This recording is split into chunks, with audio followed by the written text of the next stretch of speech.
You could see it in everyone's faces here at Queen's Park today. The Ford government looking quite deflated as they introduced a legislation to repeal an old piece of legislation.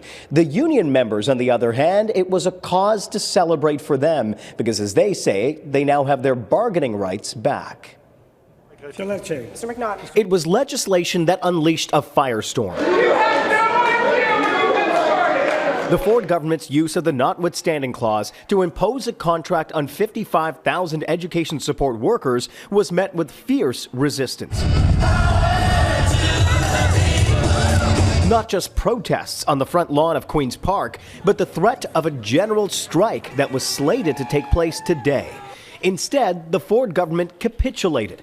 Speaker, I move that leave be given to introduce a bill entitled An Act to Repeal the Keeping Students in Class Act 2022. Introducing legislation to repeal the controversial Bill 28 and declare that it was never law in the first place in Ontario. Well, I feel vindicated. I think for education workers, this was a fight. This was a fight for the province of Ontario, and I really hope it serves as a message. You cannot strip the rights of workers away. But even today, the Minister of Education defended his government's actions that led to an unprecedented confrontation with unions.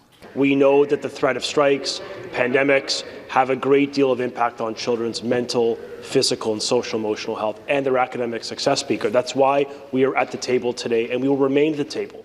Repealing the bill now means the union is back in a legal strike position, and its leaders say they are willing to put the government on notice. The decision about what happens here has rested with our members. What our members decide to do, we will support them in.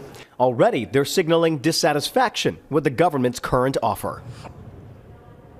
One of the people who wasn't present for when the bill was actually passed was Education Minister Stephen Lecce. It was his law originally that was being repealed. CUPE now says this clears the way for them to bargain in good faith, although they say the two sides are still very far apart.